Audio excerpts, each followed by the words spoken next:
వివాహ బంధం పార్ట్ 7. అలా షవర్ కింద నిలబడ్డ అర్జున అరగంట వరకు అక్కడే ఆ చల్లటి నీళ్లతో తడుస్తూ అలానే ఉండిపోయాడు.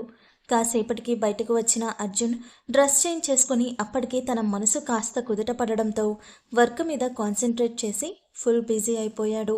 ఎంతగా అంటే తను లంచ్ చేసి ఉండడు అని అశోక్ గారు తనకి కాల్ చేసినా ముందే మొబైల్ సైలెంట్లో పెట్టేయడంతో అది కూడా పట్టించుకునే అంత తీరికలేనంతగా.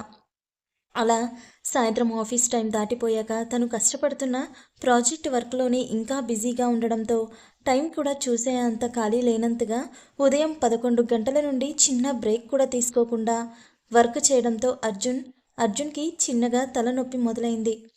పైగా అర్జున్ 10-15 రోజుల నుండి డ్రింకింగ్కి బాగా అలవాటు పడిపోయి ఉండడంతో అది రమ్మని పిలుస్తూ మరింత ఒత్తిడికి గురి చేయడం మొదలుపెట్టింది. ఇక వర్క్ మీద ఏకాగ్రత పెట్టలేక అప్పటి వరకు చేసిన వర్క్ అంతా సేవ్ చేసి టైం చూసుకున్నాడు అర్జున్. అప్పటికే నైట్ 9 అవ్వడంతో తన క్యాబిన్ లాక్ చేసుకుని బయటున్న సెక్యూరిటీని ఆఫీస్లో అంతా చెక్ చేసి లాక్ చేయమని చెప్పి తన ఇంటికి బయలుదేరాడు అశోక్. ఒకటే ఆలోచన, అక్కడ అశోక్ గారు ఎలా ఉన్నారో అని.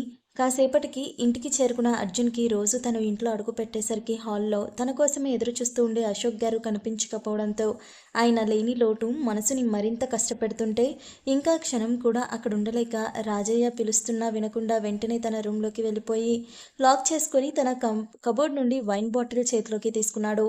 కానీ చెవుల్లో పదే పదే అశోక్ గారి మాటలే మెదలడంతో అటు తాగాలి అని ఉన్న ఒత్తిడిని ఇటు అశోక్ గారు తాగుతూ ఆరోగ్యం పాడు చేసుకొని నీకేమైనా అయితే నేను తట్టుకోలేను అన్న మాటలు తన బ్రెయిన్ని ఆ స్ట్రెస్ని తట్టుకోలేక గట్టిగా అరుస్తూ తన చేతులతో వైన్ బాటిల్ నేలకేసి కొట్టాడు.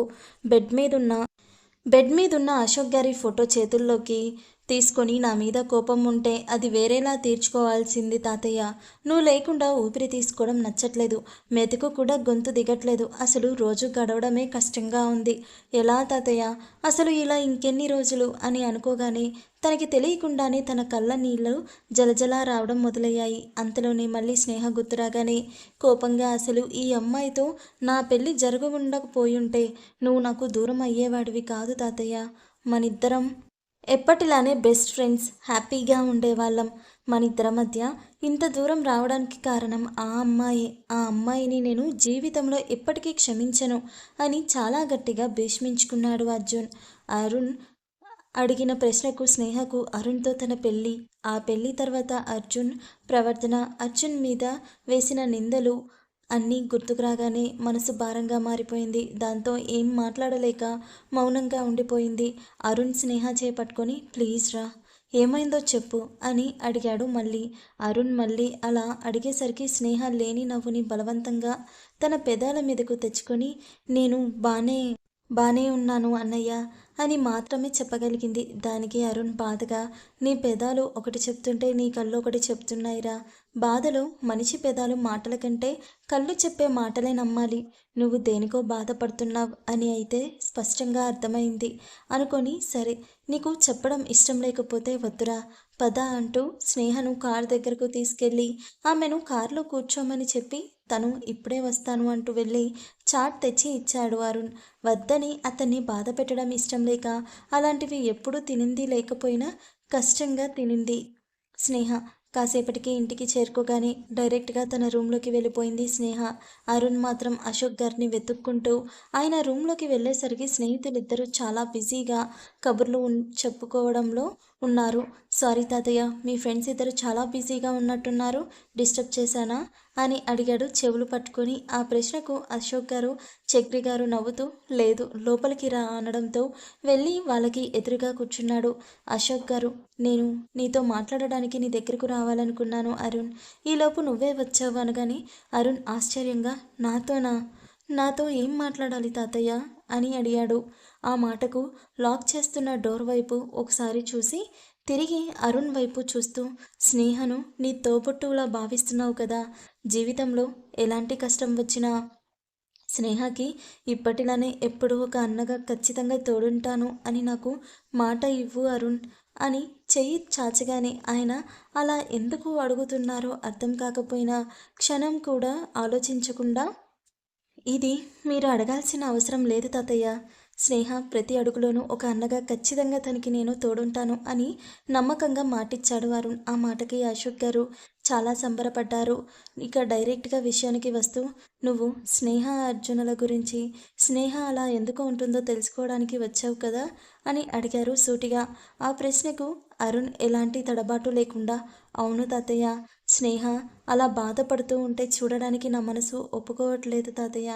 తనెందుకు అలా ఉంటుందో తెలుసుకోవాలని ఉంది. తన బాధ ఏదైనా సరే నేను తీర్చేది అయితే ఖచ్చితంగా తీరుస్తాను. స్నేహ స్వచ్ఛమైన నవ్వు, అసలైన నవ్వు చూడాలని ఉంది తాతయ్య అన్నాడు దీనంగా. ఆ మాటకి అశోక్ గారు కూడా బాధపడుతూ కన్నీళ్లు పెట్టుకున్నారు. చక్రి గారు ఓదార్చడంతో కాస్త స్థిమితపడి, స్నేహ చిన్నతనం, ఆడపిల్లగా పుట్టడం కాక ఆ ఇంట్లో పుట్టినందుకు ఆమె ఎదుర్కొన్న సమస్యలు, చేయని తప్పుకి ఆమె అనుభవించిన శిక్షలు, వాటిలో భాగంగానే తనకి జరగబోయే ఆ పెళ్ళి, అదృష్టవశాత్తు అర్జున్తో జరిగిన పెళ్ళి, అప్పటి నుండి ఆమె అర్జున్ నుండి ఎదుర్కొంటున్న చేదరింపులు, చిరాకులు, మనసు విరిచేసే మాటలు ఏది దాచకుండా అన్నీ చెప్పారు. అంతా విన్న అరుణ్ చిన్నపిల్లాడిలా ఏడుస్తూ, తనేం జీవితం చూసిందని తాతయ్య, దేవుడు తనకి ఇన్ని కష్టాలు పెట్టాడు.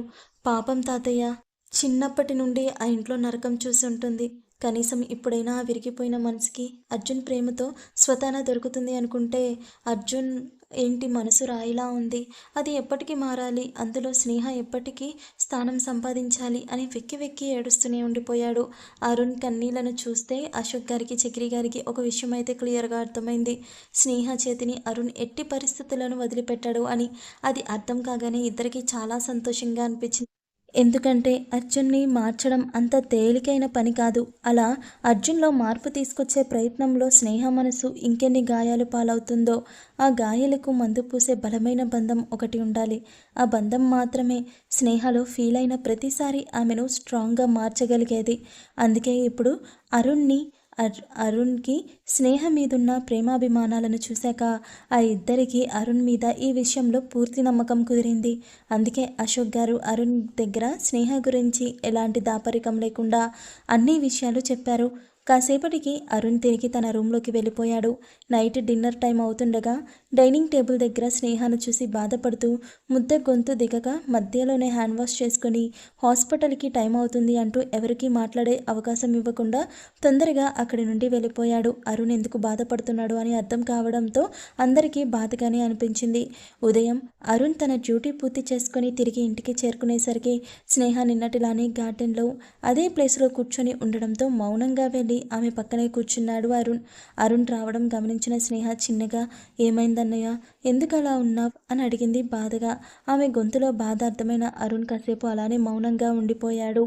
అరుణ్ అలా మౌనంగా ఉండేసరికి అతను ఇంకా చెప్పలేడు అని అర్థమైన స్నేహ, సరే అన్నయ్య, నువ్వు వెళ్ళి ఫ్రెష్ అయ్యిరా, ఈలోపు నేను వెళ్ళి కాఫీ తీసుకొని వస్తాను అనడంతో అరుణ్ ఇంకేమీ మాట్లాడకుండా అక్కడ నుండి తన రూమ్లోకి వెళ్ళిపోయాడు. కాసేపటికి అరుణ్ గార్డెన్లో స్నేహ చేసిన కాఫీ సిప్ చేస్తూ, రే స్నేహ, నిన్ను గోకుల్ కలిశాడా అని అడిగాడు. అరుణ్ సడన్గా అలా ఎందుకు అడిగాడో అర్థం కాకపోయినా హా అనింది స్నేహ అతన్ని ప్రశ్నార్థకంగా చూస్తూ. ఆమె అలా ఎందుకు చూస్తుందో అర్థమైన అరుణ్, చిన్నప్పుడు అర్జున్ నేను చాలా మంచి ఫ్రెండ్స్ రా. హాలిడేస్ వస్తే చాలు నేను మీ ఇంట్లోనే ఉండేవాణ్ణి. అప్పటికి అర్జున్ గోకుల్ బెస్ట్ ఫ్రెండ్స్. వాడు కూడా ఇంటికి వస్తూ ఉండేవాడు. అలా నాకు గోకుల్ కూడా మంచి ఫ్రెండ్ అయ్యాడు. కానీ కొన్ని అనుకోని పరిస్థితుల్లో అర్జున్ బిహేవియర్ అంతా మారిపోయింది. ఎంతగా అంటే తాతయ్యని, గోకుల్ని తప్ప మూడో మనిషిని వాడి దగ్గరకు కూడా రానిచ్చేవాడు కాదు. అలా కొంచెం కొంచెంగా వాడు నన్ను దూరం పెట్టేశాడు. పరిస్థితులను అర్థం చేసుకొని నేను కూడా వాడిని ఎప్పుడూ ఇబ్బంది పెట్టింది లేదురా. వాడికి ఇష్టం లేదని గోకుల్ కూడా నాతో మాట్లాడడం మానేశాడు. అంత ఇష్టం గోకుల్కి అర్జున్ అంటే. నాకు కూడా వాడంటే ప్రాణం రా. అందుకే ఆ ఇష్టంతోనే వాడిని వదులుకున్నాను. ఆ ఇష్టంతోనే గోకుల్ని కూడా దూరం చేసుకున్నాను. కానీ ఇప్పుడు వాడి కోసం మళ్ళీ నిన్ను వదులుకునే శక్తి ఈ గుండెకు లేదురా అంటూ స్నేహ చేతిని తన చేతిలోకి తీసుకొని, మీ ఆయన మారతాడు అని తాతయ్య ఎంత గట్టిగా నమ్ముతున్నారో నువ్వు కూడా అదే నమ్మకం ఉంచరా. నీ నమ్మకం నిజమై ఖచ్చితంగా అర్జున్ మారతాడు. వాడి మనసు కానీ నిజంగా మారింది అంటే వాడు నీకు పంచబోయే ప్రేమ కనీసం నీ ఊహకు కూడా అందదు అని చెప్పాడు. అరుణ్ ఒకప్పటి అర్జున్ని తలుచుకొని అరుణ్ మాటలు విన్న స్నేహకు అరుణ్కి అర్జున్కి అంటే ఎంత ఇష్టమో అర్థమైంది. అలానే అర్జున్ తనని అలా దూరం పెట్టడం వల్ల అతని మనసు ఎంత గాయపడిందో కూడా అంచనా వేయగలిగింది స్నేహ. అలాగే అతని మాటలు గోకుల్ మాటలులానే అర్జున్ మనసు ఎలాంటిదో చెప్తుంటే అప్పటికే ముక్కలై చెదిరిపోయిన తన మనసులో అర్జున్ నిజంగా మారితే అన్న చిన్న ఆశ చిగురించగానే ఆ రోజు అర్జున్ అన్న ప్రతి మాట స్నేహ చెవుల్లో మారు మ్రోగేసరికి ప్రస్తుతానికి అర్జున్ గురించి ఆలోచిస్తూ మనసుని కష్టపెట్టుకొని దానివల్ల అరుణ్ని ఇబ్బంది పెట్టడం ఇష్టం లేని స్నేహ బలవంతంగా ఒక నవ్వు నవ్వి ఊరుకుంది. ఆమెది ఫేక్ స్మైల్ అని అర్థమైన అరుణ్ ఇక ఈ విషయం గురించి రెట్టించడం ఇష్టం లేక, సరేరా తాతయ్యని హాస్పిటల్కి తీసుకువెళ్ళాలి కదా, మళ్ళీ తొందరగా లేవాలి, నీకు గుడ్ మార్నింగ్ నాకు గుడ్ నైట్ అంటూ అభిమానంగా స్నేహ తలనిమిరి అక్కడి నుండి ఇంట్లోకి వెళ్ళిపోయాడు అరుణ్.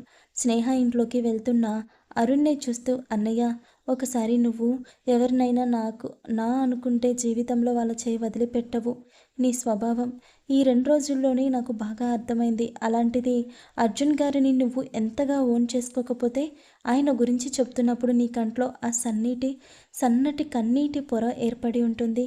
అసలు నీలాంటి మంచి స్నేహితుడిని కూడా దూరం పెట్టే అంతగా అర్జున్ గారి జీవితంలో ఏం జరిగింది?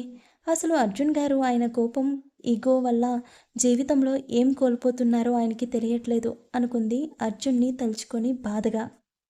కాసేపటికి అప్పుడే ఫ్రెష్ అయి వచ్చి హాల్లో కూర్చున్న భువన్ గారు స్నేహ ఆయనకి కాఫీ ఇవ్వడంతో తీసుకొని నీకెందుకు అమ్మా, ఇవన్నీ అమ్మ చేసేదిగా అని అనడంతో స్నేహ చిన్న చిరునవ్వుతో పర్లేదండి, ఇందులో ఇబ్బంది ఏముంది అంటూ అశోక్ గారికి చక్రి గారికి కూడా ఇచ్చేసి కిచెన్లోకి వెళ్ళిపోయింది. ఒక గంట తర్వాత బ్రేక్ఫాస్ట్ అవ్వగానే భువన్ గారు ఆఫీస్కి, చక్రి గారు అశోక్ గారు అలా పార్క్ వరకు వెళ్ళడంతో స్నేహ రవలి గారు బ్రేక్ఫాస్ట్ కానిచ్చి హాల్లో కూర్చొని సరదాగా కబుర్లు చెప్పుకుంటూ ఉండగా అప్పుడే రెడీ అయ్యి కిందకి వస్తున్న అరుణ్ అమ్మ తాతయ్యలు ఎక్కడా అని అడిగాడు. ఇదిగో ఇక్కడ అంటూ లోపలికి వచ్చారు చక్రి గారు, అశోక్ గారు. వాళ్ళని చూసి అరుణ్ నవ్వుతూ యంగ్ మ్యాన్స్ అయిపోయారు మీరు షికార్లు అని అడగగానే ఇద్దరు నవ్వుతూ ఒకరినొకరు చూసుకున్నారు. అరుణ్ అశోక్ గారితో తాతయ్య అపాయింట్మెంట్కి టైం అవుతుంది పదండి అంటూ ఆయన పాత రిపోర్ట్స్ తీసుకుని బయలుదేరబోతుండగా తాతయ్య అన్నయ్య నేను కూడా వస్తాను అని అడిగింది స్నేహ. స్నేహ అలా అడిగేసరికి అశోక్ గారు అరుణ్ని చూస్తూ ఉండడంతో అరుణ్ వద్దురా, ఈరోజు హాస్పిటల్ చాలా రష్గా ఉంటుంది, అనవసరంగా మాతో వచ్చి నువ్వు కూడా ఇబ్బంది పడాలి, నేనున్నాగా, తాతయ్యని నేను జాగ్రత్తగా చెక్ చేయించి తిరిగి ఇంటికి తీసుకొచ్చే బాధ్యత నాది అనడంతో స్నేహ దిగులుగా అశోక్ గారిని చూస్తూ ఉంది. అశోక్ గారు ప్రేమగా స్నేహ తల నిమురుతూ నువ్వు ఇలా నాతో పాటు ఇక్కడికి వస్తే కాస్త నీ మనసుకి ఊరటగా ఉంటుందని తీసుకొచ్చానమ్మా, నా గురించి నువ్వేం బెంగ పెట్టుకోకు, నాతో అరుణ్ ఉన్నాడుగా, సరేనా అని బుజ్జగింపుగా చెప్పేసరికి ఇంకేం మాట్లాడలేక మౌనంగా ఉండిపోయింది స్నేహ. అరుణ్ అశోక్ గారు వెళ్ళగానే రవలి గారు స్నేహ మూడ్ డైవర్ట్ చేయడం కోసం ఆమెకు ఇవి అవి మాటలు చెప్తూ ఆమెను తీసుకొని మార్కెట్కి వెళ్ళి కూరగాయలు తీసుకొని దారిలో సూపర్ మార్కెట్లో గ్రాసరీస్ కూడా తీసుకొని తిరిగి ఇంటికి చేరుకున్నారు. ఆ తర్వాత వంట పూర్తి చేసి అశోక్ గారు అరుణ్ కోసం వెయిట్ చేస్తూ ఉన్నారు. అరుణ్ స్నేహను తమతో రావద్దని చెప్పడానికి కారణం అశోక్ గారు హాస్పిటల్లో డాక్టర్ అశోక్ గారికి కొన్ని టెస్ట్ రాసి ఆ రిపోర్ట్స్ రాగానే ఆయన్ని చెక్ ఆఫ్ చేసి అరుణ్తో ఆయన హెల్త్ గురించి పూర్తి డీటెయిల్స్గా చెప్పేసరికి అరుణ్ గుండె బరువెక్కగా కన్నీళ్లు పెట్టుకోవడం మొదలుపెట్టాయి. అరుణ్ని అశోక్ గారే ఓదార్చి ధైర్యం చెప్పి అతను కాస్త కుదుటపడ్డాక తిరిగి ఇంటికి బయలుదేరారు. అశోక్ గారు అరుణ్ ఇంట్లోకి రాగానే స్నేహ వాళ్ళకి ఎదురెళ్ళి అన్నయ్య తాతయ్యకి ఎలా ఉంది, డాక్టర్ ఏమన్నారు అని అడిగింది. ఆ ప్రశ్నకు అరుణ్ మౌనం దాల్చగా అశోక్ గారు నవ్వుతూ నాకేంటమ్మా, నాకేం కాలేదు, ఇది జస్ట్ రెగ్యులర్ చెకప్ అంతే, రిపోర్ట్స్ అన్నీ కూడా బాగున్నాయని డాక్టర్ చెప్పారు అనడంతో స్నేహ నవ్వుతూ సడన్గా ఇక్కడికి వస్తే అది కూడా హాస్పిటల్కి అనేసరికి చాలా భయపడ్డాను తాతయ్య, ఇప్పుడు నా మనసు కాస్త కుదుటపడింది అనింది. ఇంతలో అరుణ్కి ఫోన్ రావడంతో అది మాట్లాడుతూ అక్కడి నుండి తన రూమ్కి వెళ్ళిపోయాడు. కాసేపటికి అందరూ లంచ్కి కూర్చున్నారు. అరుణ్ని రవళి గారు పిలిస్తే నాకు ఆకలిగా లేదమ్మా అంటూ ఆవిడని పంపించేశాడు. స్నేహ, అశోక్ గారు, చక్రి గారు అరుణ్ గురించి ఆవిడను అడిగేసరికి ఆవిడ అదే విషయం చెప్పడంతో స్నేహ ఒక ప్లేట్లో భోజనం వడ్డించి అన్నయ్యకి నేను తీసుకెళ్తాను, మీరు తినండి అని ఆ ప్లేట్ తీసుకొని స్నేహ అరుణ్ దగ్గరకు వెళ్ళింది. స్నేహ అరుణ్ రూమ్లోకి వెళ్ళేసరికి అరుణ్ విండో దగ్గర కూర్చొని బయటకు చూస్తూ ఉన్నాడు. అతన్ని చూడగానే అతను ఎందుకు బాధపడుతున్నాడో అని అయితే స్నేహకు అర్థమైంది. దాంతో సైలెంట్గా వెళ్ళి అరుణ్ పక్కన కూర్చొని భోజనం కలుపుతూ మనసు బాధగా ఉంటే కడుపుకి ఎందుకన్నయ్య శిక్ష అంటూ భోజనం ముద్ద చేసి అరుణ్ నోటి దగ్గర పెట్టింది స్నేహ.